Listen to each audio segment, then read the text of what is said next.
Bonjour à tous. Merci de nous laisser pénétrer dans votre demeure pour partager une nouvelle leçon cette année. Alors que l'on débute une nouvelle année, nous débutons aussi un nouveau trimestre. Le trimestre qui s'intitule « Gérer pour le maître ». Alors, on va voir toutes sortes de situations dans lesquelles comment un chrétien doit se comporter dans ces situations-là. Et c'est ce qu'on va explorer au cours de ce trimestre. Mais tout d'abord, laissez-moi vous introduire, vous présenter ceux qui vont partager avec moi. D'abord, Clayton, un membre de notre Église. Bonjour, Clayton. Salut Alain, ça va bien? Ça va très bien, oui. C'est un plaisir d'être ici avec vous encore une fois, vous trois. Puis aujourd'hui, cette semaine, c'est intéressant de voir que nous, on peut faire partie de la famille de Dieu. Amen. Amen. Gloire à Dieu. Et on a Georges aussi avec nous, un membre de notre Église aussi. Bonjour, Georges et notre ami Clayton. On est content d'être ensemble pour faire l'équipe, pour partager la parole de Dieu. C'est toujours un privilège que nous avons de partager la parole de Dieu. Amen. Amen. Mais comme il se doit, avant de commencer toute étude, on se doit de commencer par une prière. Alors, Clayton, tu veux prier pour nous? Oui, prions. Seigneur Dieu, Seigneur Jésus, merci beaucoup de nous donner l'opportunité d'ouvrir la parole, ouvrir les leçons d'école du sabbat pour apprendre un petit peu plus de ton amour vers nous, Seigneur. Merci beaucoup de nous guider, donner le Saint-Esprit pour donner la sagesse, qu'on puisse pratiquer et appliquer ça dans notre vie. C'est ça qu'on demande au nom de Jésus. Amen. Amen. Amen. Alors, cette semaine, on nous parlait, justement, le titre de notre leçon de la semaine, c'est « Membres de la famille de Dieu ». Il semblerait qu'on fait partie d'une famille spéciale, la famille de Dieu. Et le verset pour nous introduire dans cette leçon, on le retrouve dans 1 Jean 3 au verset 1. 1 Jean 3 au verset 1 qui dit ceci. « Voyez quel amour le Père nous a témoigné pour que nous soyons appelés enfants de Dieu. » C'est pas rien. Ouais, c'est pas juste spirituel, c'est comme littéral. On va être des enfants de Dieu. Ouais. Alors, en tant que chrétien, l'une des caractéristiques les plus merveilleuses de notre relation avec Dieu, c'est qu'il nous accueille personnellement dans sa famille, dans la famille de Dieu. Alors, cette semaine, c'est ça qu'on va explorer. On va explorer les privilèges et les responsabilités que l'on a en tant qu'enfant de Dieu. Ici, dans notre monde, nous avons certaines familles royales. Oui, oui, on pense, oui. Oui, puis c'est intéressant de savoir, penser que, wow, cette personne, elle fait partie d'une famille royale. On peut penser à la reine d'Angleterre, au roi d'Angleterre maintenant. Exact. Et les privilèges que ces personnes ont. Les privilèges qu'ils ont, quel honneur. Mais nous avons un honneur un petit peu plus grand que ça, encore plus grand, qui s'est fait partie de la famille des dieux. Parfois, c'est difficile de mesurer ça. C'est difficile de mesurer ça. Dieu n'est pas le roi d'un pays, c'est le roi de l'univers. Exact. Amen. Et parfois, c'est difficile de mesurer ça parce que parfois, c'est très loin de nous. Oui, c'est ça. C'est un peu abstrait pour nous parce que nous, on est habitué à penser d'une pensée cartésienne, c'est-à-dire qu'on pense avec ce que l'on connaît, mais il faut aller spirituellement pour accepter ces choses-là. Je vous invite à prendre Genèse 1, verset 26 à 28. Genèse 1, verset 26 à 28. Alors, on va lire ça. Alors, ça dit ceci. Genèse 1, 26 à 28. « Puis Dieu dit, faisons l'homme à notre image, selon notre ressemblance. » C'est pas rien, là. Selon notre image, selon notre ressemblance. « Et qu'il domine sur les poissons de la mer, sur les oiseaux du ciel, sur le bétail, sur toute la terre et sur tous les reptiles qui rentrent sur la terre.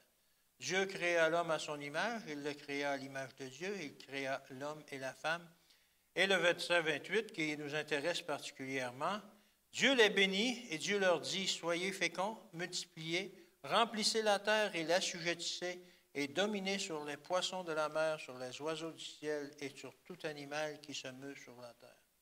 Alors, en tant qu'enfant de Dieu, la mission première qui avait été donnée à Adam et Ève, c'était de s'occuper de la création, de s'occuper de ce que Dieu venait fraîchement de créer. Et on voit un peu plus loin que Dieu demande à Adam de nommer tous les animaux qui venaient d'être créés. Alors, on voit vraiment que cette famille-là, il était déjà enfant de Dieu. Et souvent, on décrit Adam comme étant fils de Dieu directement.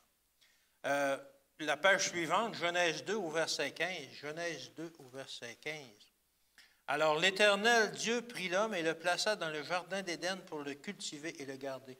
Alors de là, la tâche là, qu'il a donnée à Adam et Ève Oui. pour s'occuper du jardin, pour voir c'est est-ce ça. que tout fonctionne bien. Oui, et juste un petit souligner quelque chose, c'est que ce n'est pas quelque chose de fatigant, ce n'est pas quelque chose d'embêtant, c'est une tâche vraiment agréable, qu'il vraiment s'est amusé avec ça. Absolument. Je suis convaincu que ce n'était pas un travail éreintant. C'était quelque chose qui devait accomplir avec plaisir. Et ceux qui, peut-être un peu comme moi, qui aiment cultiver, c'est pas une tâche, c'est une bénédiction, oui, effectivement. Alors, Dieu a confié à Adam et Ève, justement, le soin de s'occuper de la demeure familiale, on va dire, en quelque sorte, parce que Dieu avait créé le jardin d'Éden pour habiter les hommes, pour y faire habiter les hommes. Oui, c'est ça. Alors, on peut aussi aller voir dans Éphésiens 3, versets 14 et 15. Éphésiens 3, versets 14 et 15. C'est intéressant parce que là, on parle de la famille humaine, mais il y a plus que ça. Éphésiens 3, versets 14 et 15, ça dit ceci. « À cause de cela, je fléchis les genoux devant le Père, duquel tire son nom, toute famille dans les cieux et sur la terre. » Sur la terre, oui. Alors, toutes ces familles-là, la famille humaine, la famille des anges, la famille de Dieu, devaient à l'origine être tous unis ensemble. Une seule famille. Et c'est la promesse qu'on a pour la vie éternelle. Alors exactement. qu'on va sûrement côtoyer les anges et on va être en présence de Dieu. La famille va être réunie après que le mauvais garnement a pris un autre chemin et s'est détourné de Dieu. Alors Dieu voulait que l'homme fasse partie de la famille divine, aussi bien terrestre que divine. Alors c'était ce qu'il voulait, c'était le plan de Dieu à l'origine. Et il y a même plus que ça. Alors, on peut prendre le verset Jean 20, verset 17. Jean 20 au verset 17. Ça dit ceci. Quand je mets dans le contexte, alors c'est le moment où Jésus rencontre Marie après sa résurrection.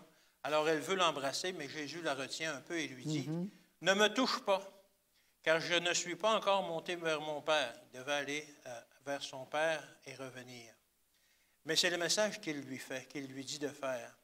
Et il lui dit, « Va trouver mes frères. » Qui? Les frères. Les frères de Jésus. Et dis-leur que je monte vers mon Père et votre Père. C'est bon. Par son sacrifice, on voit maintenant qu'on est inclus dans cette famille-là. Ouais. Au même niveau. Au même niveau. Va dire à mes frères. Moi, j'ai des frissons dans le dos quand je lis ce passage-là, de voir justement que comment Jésus, par son sacrifice, a réussi à renouer, remettre en place cette famille-là qui était désunie. Et maintenant, par lui, on peut faire partie de cette famille. Amen, c'est merveilleux. Il y avait d'autres versets qu'on pourrait lire, mais contrairement à la vision que l'on a, la vision populaire aujourd'hui de l'évolution, qui dit qu'on est le fruit du hasard, et puis qu'on se comporte, la loi de l'évolution, c'est le plus fort qui survit, etc. Alors, ce n'est pas ça que Dieu veut pour nous. Dieu veut nous intégrer dans sa famille à lui, dans ses relations intimes, un père avec son fils. Je ne sais pas, vous avez sûrement eu des bonnes relations avec vos parents ou avec vos enfants, mais c'est une comparaison qui parle de soi-même, d'elle-même, qui montre que la volonté de Dieu, que nous fassions vraiment partie de cette famille-là. Et moi, je peux dire que gloire à Dieu pour ce sacrifice-là. Il est venu pour réintégrer ça, alors qu'on était condamné à mourir, on était condamné à mort par le péché. Et maintenant, cette opportunité-là qu'on a devant nous. C'est comme si un de la famille, il s'est donné pour venir au monde, pour que toute la famille puisse réunir encore une fois. Dans ce C'est cas-là, ça. c'est Jésus, il a fait un sacrifice assez énorme pour qu'un jour, il puisse encore une fois s'asseoir à la table Ouais. avec tous ses frères et sœurs pour qu'on puisse Ensemble. manger encore une fois ensemble. Ce qui nous promet au ciel de nous servir un bon repas. Wow. Ouais. En famille, En famille. Wow. oui. So, C'est pas merveilleux, ça? Oui. Wow. Ça, c'est Oui, l'amour oui, de oui. Dieu. Ça, c'est l'amour de Dieu. Et Dieu est le Créateur, donc toutes choses lui appartiennent. Ah oui. Oui. Tu veux nous en dire un peu Oui. plus là-dessus? Je vais vous inviter à aller à Psaume 50, chapitre 10 à 12, qu'on puisse aller Oui. voir ici. Ici, il nous dit, verset 10, car tous les animaux de la forêt sont à moi, et à moi, les milliers de bêtes des montagnes. Je connais tous les oiseaux du ciel, et toutes les bêtes des champs sont à moi. Si j'avais faim, je ne te dirais rien. Oui, la terre est à moi, avec tout ce qu'elle contient. Alors Dieu est en train de dire que toutes les choses qui sont sur la terre, c'est à lui. C'est lui qui est le Pas seulement sur Créateur. la terre, mais sur le ciel, sur Ouais. l'univers entier, parce que c'est lui qui a créé tout ça. Puis là, nous avons d'autres versets. On pourrait, mettons, aller à Psaume 24, verset 1. Alors, 24, verset 1. Oui. Qui nous dit, c'est le psaume de David, qui dit, « Le Seigneur possède le monde et ses richesses, la terre et tous ses habitants. » Alors, Dieu, il est le propriétaire de tout. Mais avec son amour et avec son idée de bâtir une famille, il a créé ça. Puis, comme vous avez déjà mentionné à la leçon de dimanche, il a donné ça comme le droit à Adam et Ève de travailler là-dedans, de prendre soin des animaux et tout ça. Sauf qu'à la fin, puis pour toujours, ça va être Dieu le propriétaire, ou ça va toujours appartenir à Dieu. Amen. Oui. Amen pour ça. Puis c'est ça que la leçon de lundi nous compte, que David, quand il était le roi, il voulait offrir, il voulait faire le temple à Dieu. Mais ce n'était pas accordé à David de faire ça. Non. Mais David, il a dit au moins, laisse-moi préparer. Laisse-moi juste préparer pour que peut-être mes fils, mon fils dans le futur, il va être capable de construire le temple. Alors David, il était accordé qu'il puisse préparer les matériaux, aller le côté financier, puis aussi Oui. tous les ressources. C'est ça. Alors David, à la fin de sa vie, il a réservé ça pour faire arriver l'idée puis le rêve de bâtir le temple de Dieu. Puis à la fin, quand il voit que toutes les choses sont là, tous les matériaux très riches, l'or et myrrhe et plusieurs d'autres choses, il fait comme genre de cérémonie, une prière, puis il mentionne que nous ne pouvons vraiment pas nous attribuer la mérite de tous ces matériaux spéciaux, parce que nous retournons simplement ce que nous avons reçu de toi. Alors c'est beau de voir que David, il avait cette conscience. Oui. Il avait cette conscience que rien appartient à nous. Il faut faire attention aussi, parce qu'aujourd'hui, dans notre vie, on pense qu'à cause de notre travail, Notre à talent. cause de notre talent, à cause on a donné notre sueur pour avoir quelque chose, À cause qu'on est beau. à cause qu'on est beau, parce que nous sommes intelligents ou Oui, n'importe c'est quoi, ça. Peu importe. etc., ça se peut qu'il y a quelque chose qui nous appartient. Mais qu'à la fin de tout, ce n'est pas Dieu avec sa grâce qui nous donne sa grâce pour qu'on puisse avoir quelque chose. On allait avoir rien. Alors c'est juste par la grâce de Dieu Oui, qu'aujourd'hui c'est ça. nous avons Oui. quelque chose, ou nous Exactement. sommes quelque chose. Et même la vie. Et même la vie. Ça, exactement. Nous n'aurions pas la vie si Oui. Dieu ne nous la donnait pas. Oui, puis une dernière pensée là-dedans que j'avais, c'est une chose qu'on utilise chaque jour, pendant toute notre vie, puis on oublie que ça n'appartient pas à nous. C'est notre corps. Exactement. Notre corps, on pense que c'est, mais comment, Clayton, c'est mon corps, mes règles, mon corps. Il y a des gens qui pensent comme ça, mais Dieu nous dit que notre corps, nous sommes le temple de Dieu. Dieu, il veut habiter dans nous. Mais pour qu'il puisse habiter dans nous, nous avons la responsabilité, mais pas comme propriétaire, mais comme une personne. Un bon gestionnaire. Un bon gestionnaire, exactement, de prendre soin de ce que Dieu nous a donné. De ce temps.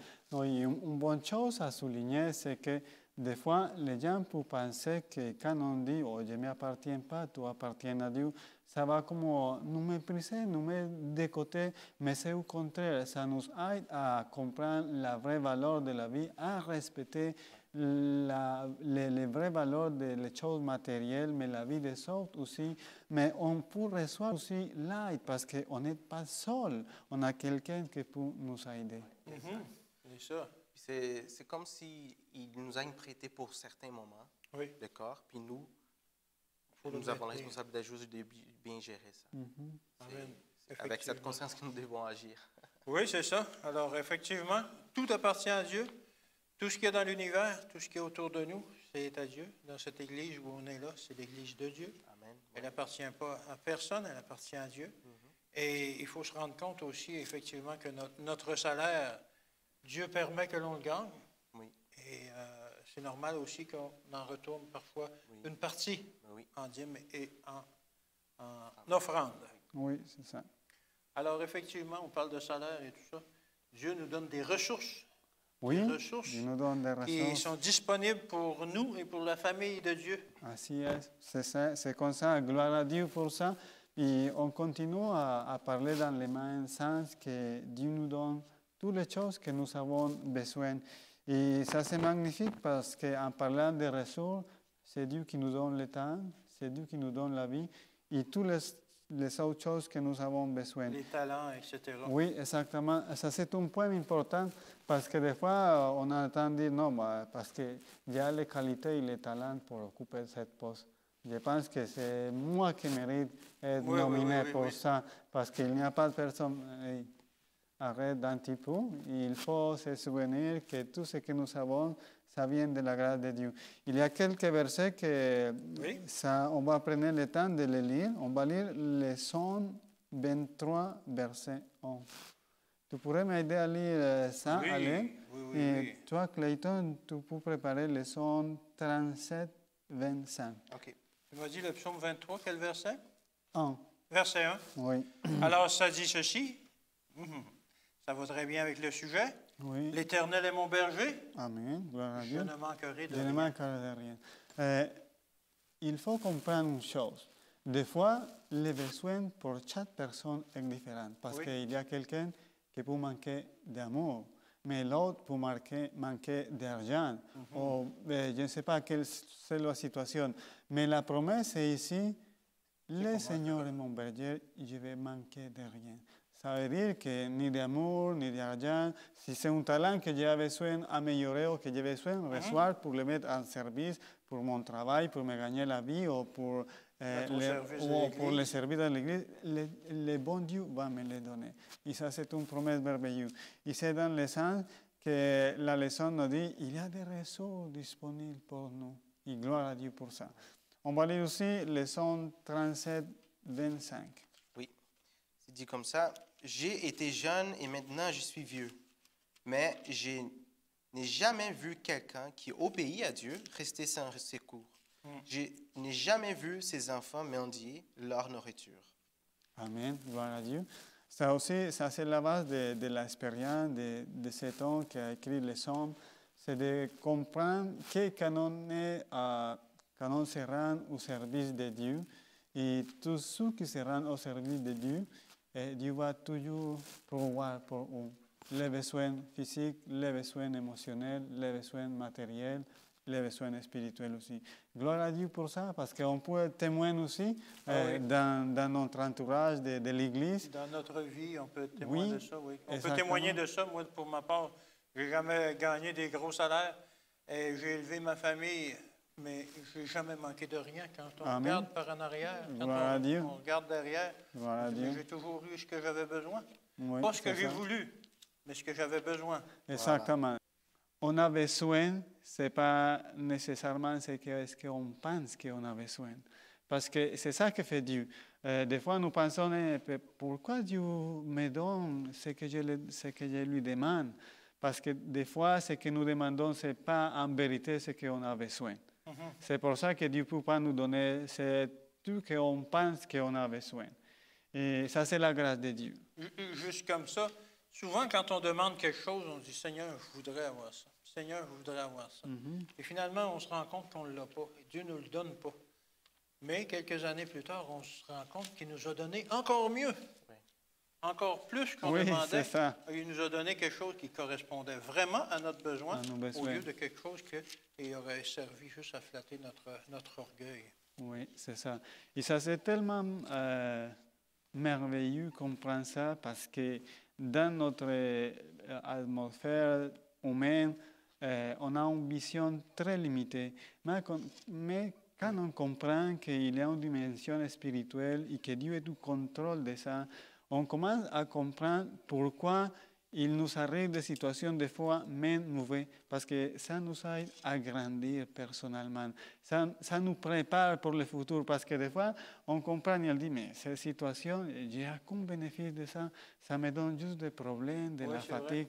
Mais soudain, dans le futur, on se rend compte que ça a été une bénédiction et un bénéfice énorme avoir cette situation dans le passé, parce que ça nous a préparé maintenant pour nous ou pour les autres, pour les aider et pour s'en sortir des problèmes et des situations difficiles. Il y a un verset qui dit d'ailleurs, toute chose concourt au bien de celui qui aime Dieu. Oui, C'est c'est pas ça. c'est pas dit certaines choses, c'est dit toutes choses. Toutes choses. Même les mauvaises expériences, ça Exactement. concourt à notre formation souvent de caractère, etc. Et c'est pour notre bien. Oui, on va lire finalement Philippiens 4, 19. Ça dit comme ça. Et mon Dieu pourvoira à tous vos besoins selon sa richesse avec gloire en Jésus-Christ. Et je voulais souligner ici, parce que des fois, nous pensons que nous avons des besoins de certaines choses matérielles, mais on n'a pas en réalité besoin de ça. Pourquoi? Parce que les choses matérielles, ça va passer, ça va finir. Et l'exemple que je vous donne, aujourd'hui, on a besoin d'une voiture, on a besoin d'une maison, mais quand on va décéder, on ne va pas avoir besoin de ces choses parce que c'est fini, c'est terminé. Qu'est-ce qui va rester? Les choses spirituelles, le caractère, l'amour que nous avons développé, avoir appris à servir notre prochain. Ce sont les choses qui vont rester et ça resterait pour toujours. C'est pour ça que l'apôtre Paul, avec l'inspiration divine, il a dit, il nous a venu avec toute bénédiction en Jésus-Christ. Parce qu'on parle spécifiquement ici de bénédiction spirituelle. Parce qu'il y a quelqu'un qui pourrait lire et dire ça même. J'avais demandé toujours une bonne voiture à mon Dieu, mais il jamais m'a donné la voiture. Mais attends un moment, il faut réfléchir. Parce que si Dieu t'a donné la voiture, c'est parce qu'il t'a donné encore une chose plus grande.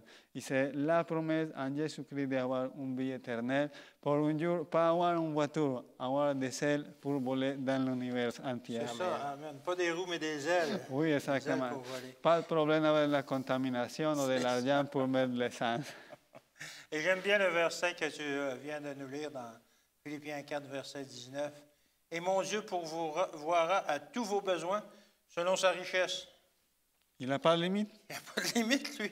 Son portefeuille, on parle de son portefeuille, mais ce n'est pas uniquement son portefeuille, c'est toutes les bénédictions spirituelles qu'il peut nous donner aussi, principalement.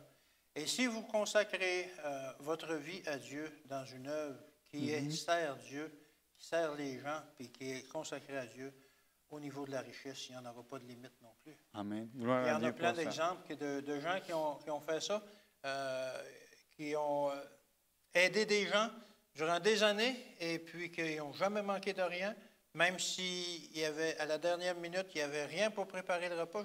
J'ai dans la tête l'idée de l'histoire d'un monsieur qui s'occupait des orphelinats et puis qu'un jour, il n'y avait rien à manger. Et quand est venu le temps du repas, ben, il a dit, mettez la table, on va souper. Mais il n'y a rien. Les cuisinières, il n'y a rien. Mais mettez quand même la table.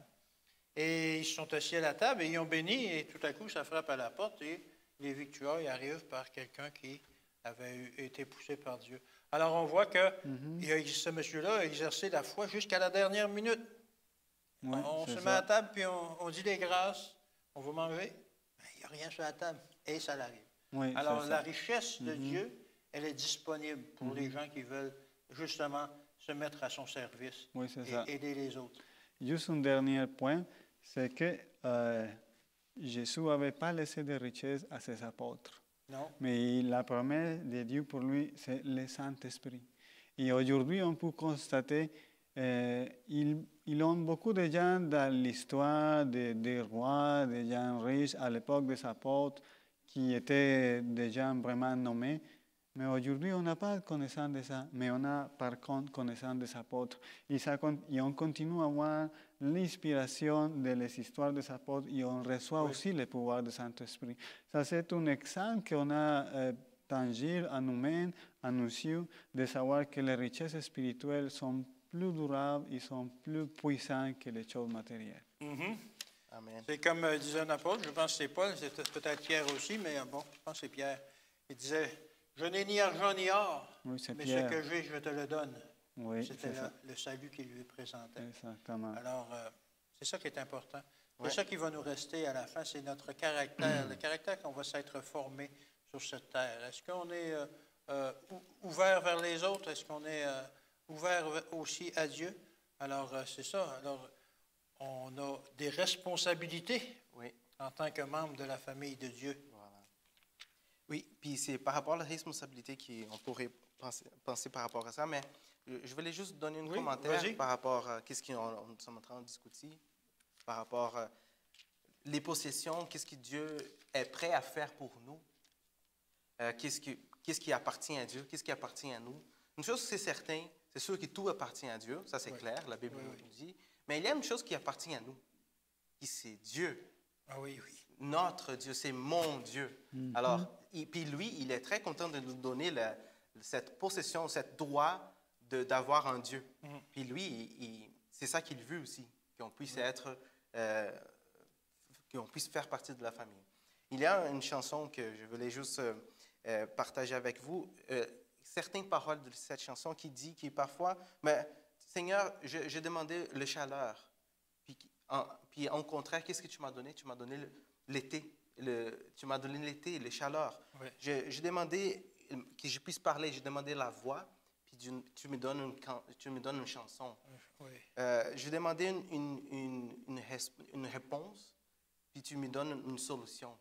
Pas seulement une réponse, mais la solution. Dieu est un Dieu d'amour. Oui. Puis à chaque fois qu'on demande, Dieu est toujours là pour nous aider, puis faire le meilleur. Amen. Amen. Puis c'est exactement ça qui vient lier avec la leçon de mercredi, parce que aussi Dieu veut nous donner quelque chose ici, c'est des instructions. D'après moi, c'est comme ça que je regarde, c'est des instructions. C'est quand on achète une machine très chère, qui ça nous coûtait vraiment beaucoup d'argent pour acheter n'importe quel type de machine, une voiture ou une machine Oui, oui, spéciale. oui, oui.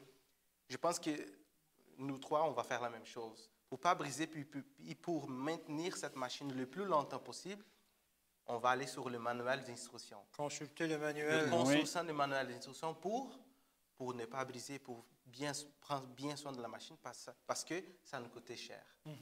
Dieu aussi, quand il nous a créés, certaines personnes pensent comme ça, mais Dieu, quand il nous a créés, il pas seulement nous créer, puis mais vas-y maintenant, Débrouille-toi. débrouille-toi. Non, Dieu est tellement amour qu'il aussi il nous a donné une manuel des instructions.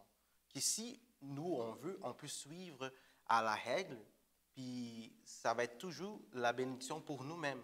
Dieu veut notre meilleur. Puis pour que Dieu veut notre meilleur, il donnait un pas à pas.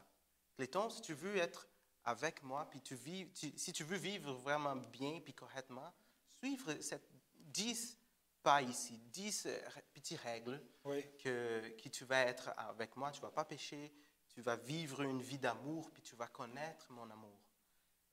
Les gens aujourd'hui pensent que, parce qu'ici la leçon de mercredi, elle nous dit par rapport aux 10 commandements, obéir la loi de Dieu.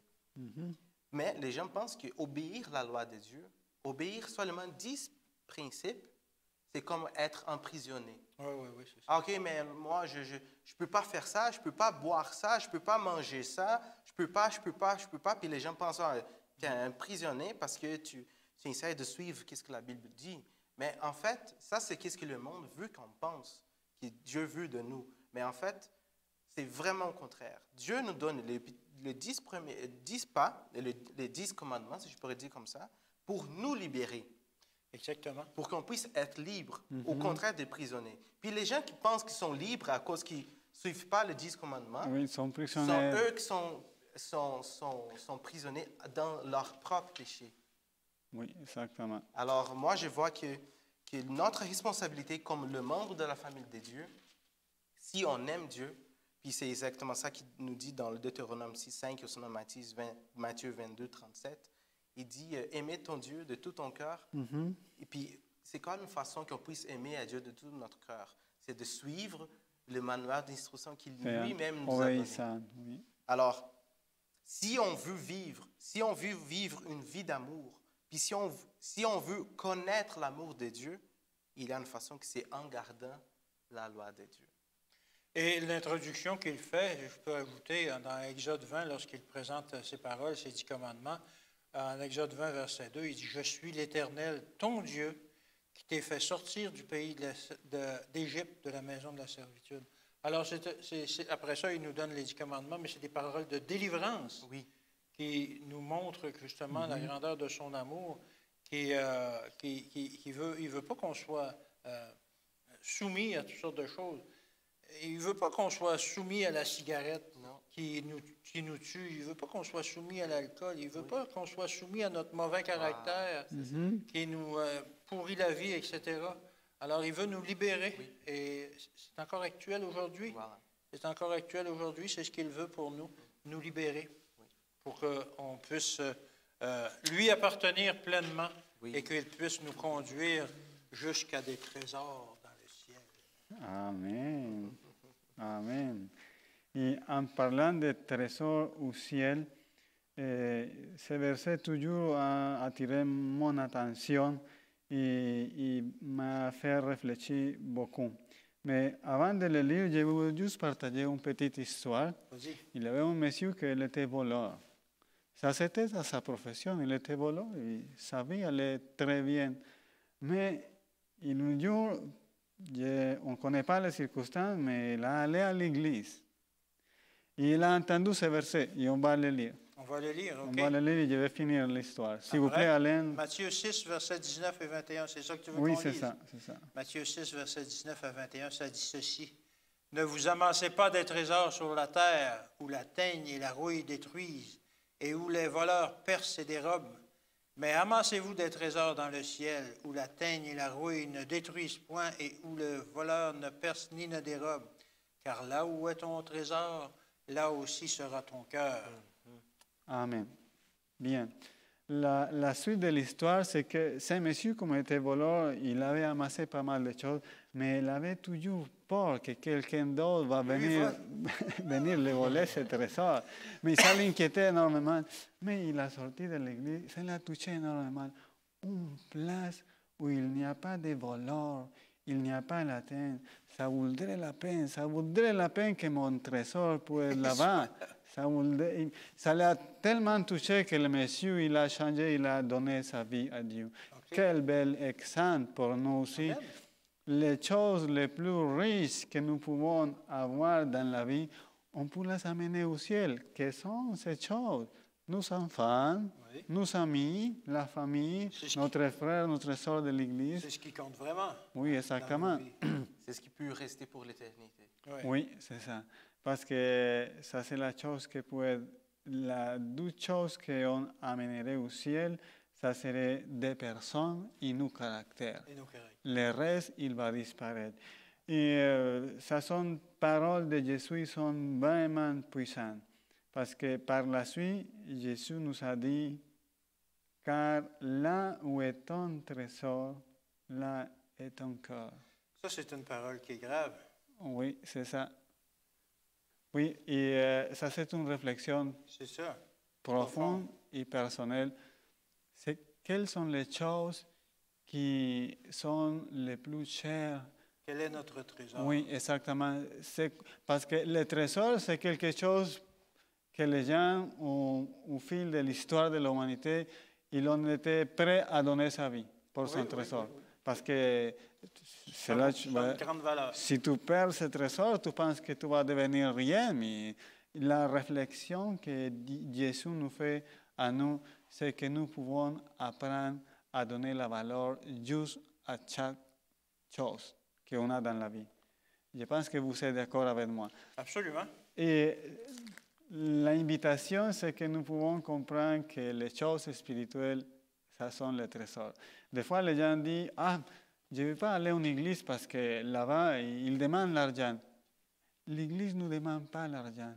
C'est Dieu qui nous met à l'épreuve. Est-ce que tu es prêt à m'aimer, comme nous a mentionné Clayton, de tout ton cœur? Parce que quand on se marie, on ne pense pas à la dépense qu'on va avoir dans les mariages.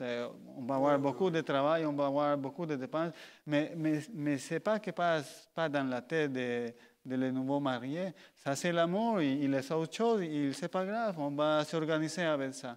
Et c'est la même chose avec Dieu. La relation d'amour avec Dieu, c'est ça qui va faire bâtir notre trésor dans le ciel. Et on ne va pas donner juste de l'argent, on va donner nos temps, nos talents. Et c'est de cette façon qu'on va faire des transferts chaque jour au ciel, avec nos actions. Des dépôts dans la banque du ciel. Oui, exactement. Où il n'y va avoir pas de voleurs, ni pas de problème avec les intérêts, ni les crises, ni ces autres. Mais c'est exactement ça, ton point est vraiment intéressant. Si tu appartiens à Dieu, si Dieu il est propriétaire de tout, pourquoi il a besoin de 10% de notre d'argent? En fait, Dieu n'a pas besoin de ça. L'Église n'a pas besoin de ça parce que le ministère de Dieu puisse continuer à arriver sans moi. Parce que Dieu, il juste nous donne l'opportunité qu'on puisse faire partie du ministère, faire partie de l'histoire. Puis exactement comme tu as dit, c'est juste une épreuve de reconnaissance de nous vers Dieu. Oui, c'est ça. Autrement dit, il nous regarde et il dit, je vais sacrifier mon fils pour toi. Qu'est-ce que tu es prêt à sacrifier pour moi? Qu'est-ce que tu es prêt? C'est une importante réflexion aussi. Qu'est-ce que moi, je serais prêt à sacrifier pour Dieu? Bien sûr que peut-être on a pris les plus grosses décisions, mais ça continue à avoir des choses qu'on doit sacrifier pour ça. Mais aussi, il y a une partie à mentionner, c'est que il y a des choses à faire pour bénéficier les autres aussi.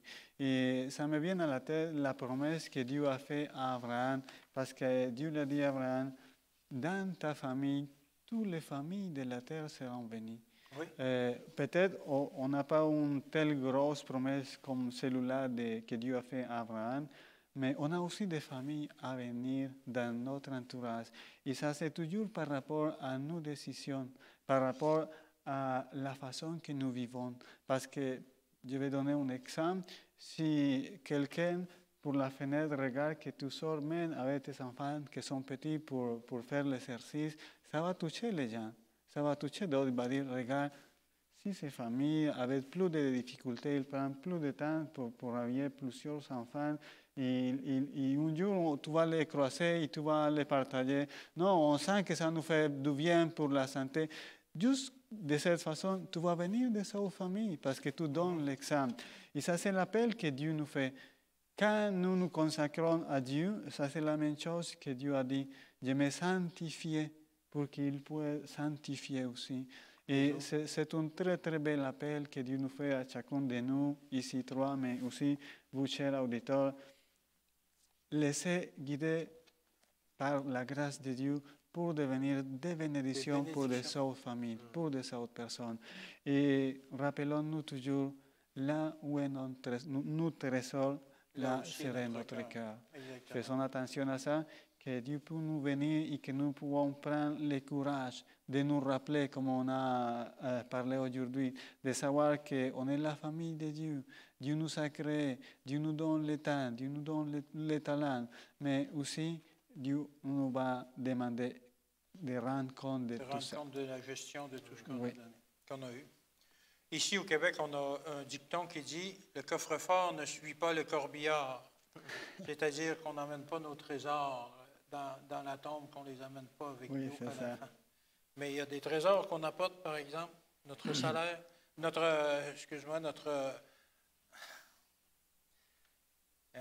notre caractère, excusez-moi, j'avais perdu le mot, notre caractère qu'on amène et ce qu'on a fait pour les autres aussi. Oui, c'est ça. Alors Dieu nous met à l'épreuve pour voir, est-ce que tu es vraiment avec moi? Est-ce que tu es vraiment prêt à te sacrifier quelque chose pour moi? Oui. Et c'est une épreuve qu'on a à passer.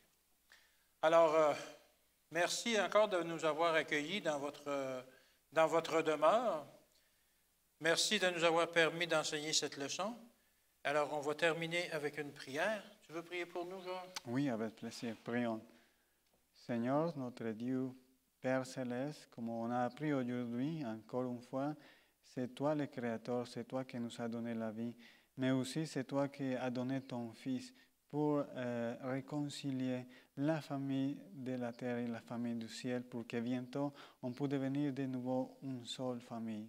Oh Seigneur, que nous voulons avoir, vivre ce jour bientôt. Aide-nous par ta grâce et prépare-nous, fortifie-nous. Nous te prions dans le puissant nom de Jésus. Amen. Amen. Alors, on vous donne rendez-vous pour la semaine prochaine pour une autre leçon de ce trimestre qui va y avoir lieu. Alors, à la prochaine. Que Dieu vous bénisse durant cette semaine.